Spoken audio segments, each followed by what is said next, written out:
What is up, guys, and welcome back. In this video I'm going to be doing a little review on a new 2.5 horsepower motor that I just got for the Jonny Bass 100.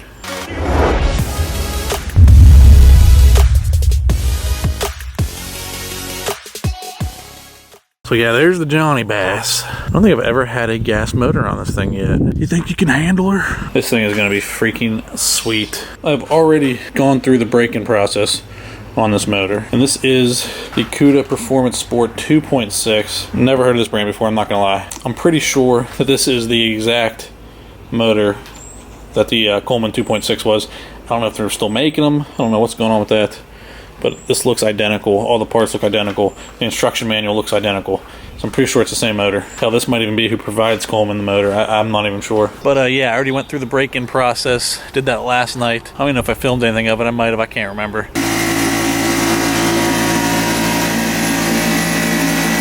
But I'm going to show you real quick like what I did and how I did it, and then I'm going to take this thing out on the water. Okay, so there's just two little clips on the motor casing, motor housing, or whatever you want to call it. There we go. And this just pops right off. Usually, kind of hard with one hand. Hold on a minute. There we go. Okay. All you got to do when you first get this thing is add gas right here. You got to make sure, so they're a little too tight there. Make sure there's some air, help the gas go through the motor, I guess. Just kind of works like a little carb. Air helps push it through. And right here's where your oil, your engine oil. Now this is a 4-stroke, so you don't add any oil to the gas, just regular unleaded. I did add some treatment stuff to it, and I'll show you that here in a second.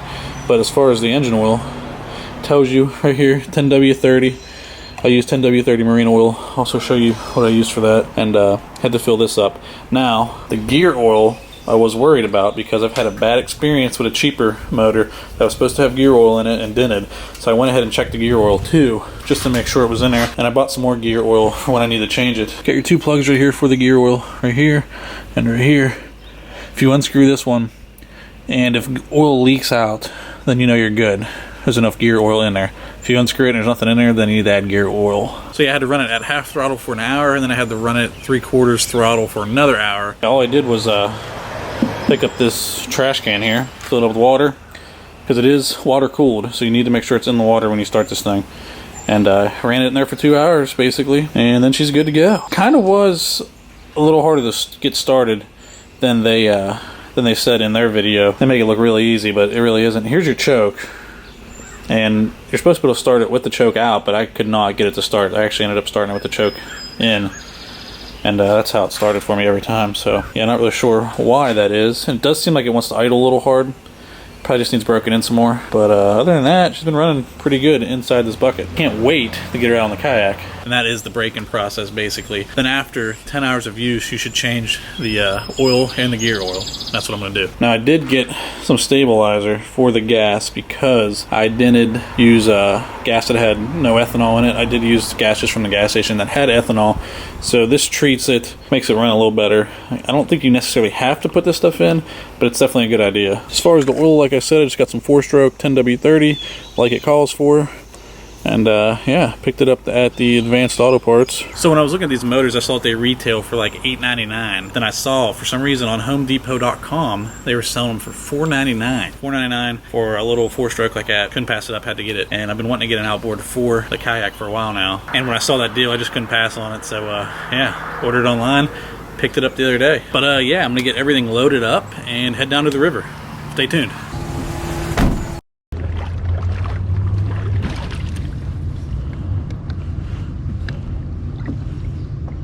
It's almost too big for it. I want to make sure I'm not going to get too much water over the back before I start it. So I'm going to get in it first to see. Oh. Getting a little bit of water over the back.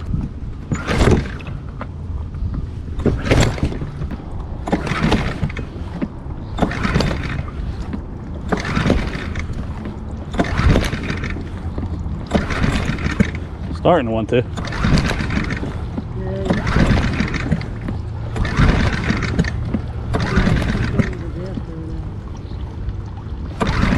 Probably flooded.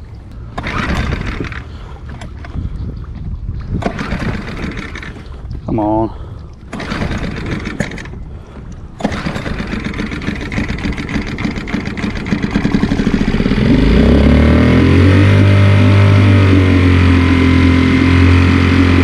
What's that? What about, how much gas does it hold? I think it's only like half a gallon, but I ran it for like 2.5 hours in the bucket and it was still like half full. It's a 4-stroke. It's weird that it's got to idle harder, it shuts off.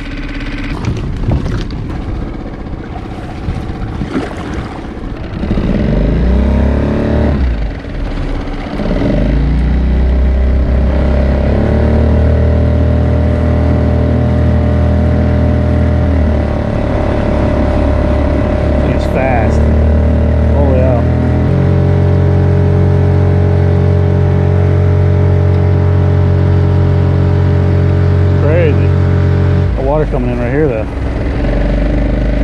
The water coming in from there.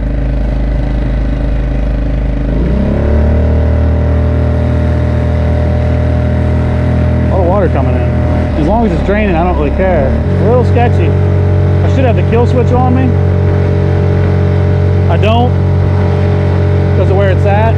That's really stupid. I need to get up on the boat more. This thing will plane out. Get more weight up front. Right now it's not planing. Tell you what though, we're moving pretty damn good even without it planing. If I can scoot up a little bit, definitely goes faster. A lot of water comes in though. Loving this thing so far. That ain't the motor's fault. It's got some power.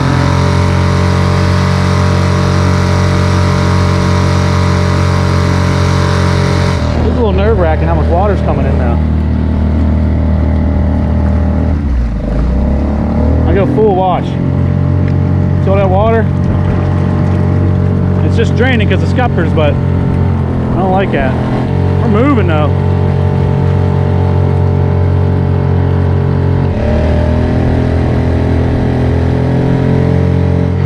We're going about 7 miles per hour.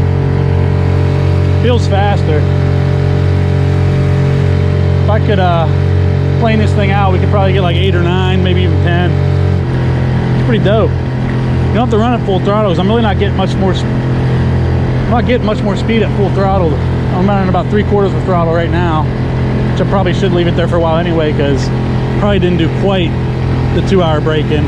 Definitely did an hour at half. Probably did a half hour at 2/3. So probably not a bad deal. Let her run. Runs really good once you get her started. It took me a while to get her started though. So the only thing I'm concerned about, all this water coming in right here. It is draining really fast, but it's a little sketchy. Might just because I'm too heavy. Tell you what though, you can cover some water in this thing. That's for damn sure. Over my waves. He's got some power. A little 2.6. Definitely the fastest motor I've had on a kayak. Not bad at all.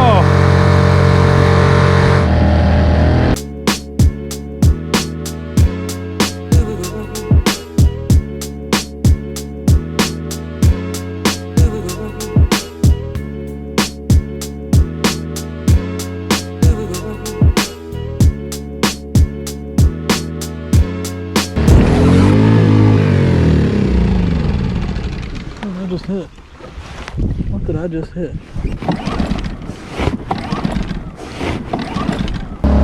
Alright, we're off again. I thought I was filming, but I wasn't. Had to pull up on the bank and get her going. Might have flooded her again. I don't know. What I don't like is it has to idle really high or it wants to stall. And then when you're idling high, you kick it into gear, it really kicks. It's probably not good for it. I hit a freaking stump in like 5 feet of water. So that stump must have just been up close to the surface and I didn't see it. And I was looking at my depth finder and it said 5 feet, so I thought I was good. I almost lost the damn motor. Tell you what, once you get comfortable with it, it's not bad. Yeah. Okay. I like it. I think that's good. Okay. Just turn her off. Did pretty good. I did hit a stump up there though, and I almost knocked the motor off, but other than that, it was pretty good.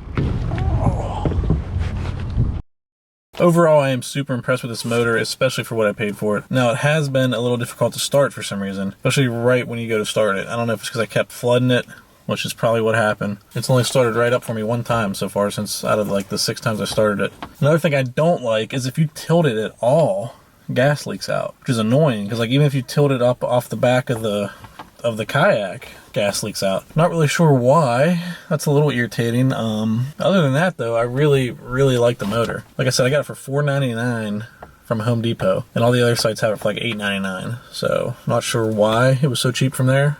It did take about 2 weeks for it to come before I could pick it up. Definitely worth it. And it definitely pushes that little kayak pretty dang well. I imagine it'd probably do pretty good on a small John boat as well. But yeah, this motor did great on the Jonny Bass 100. The one thing I will say about the Jonny Bass is a lot of water was coming in underneath the little center console thing, because there's a hole underneath that. Water was splashing up in there a lot. Now, it was draining just as fast as it was coming in, so it really wasn't a problem.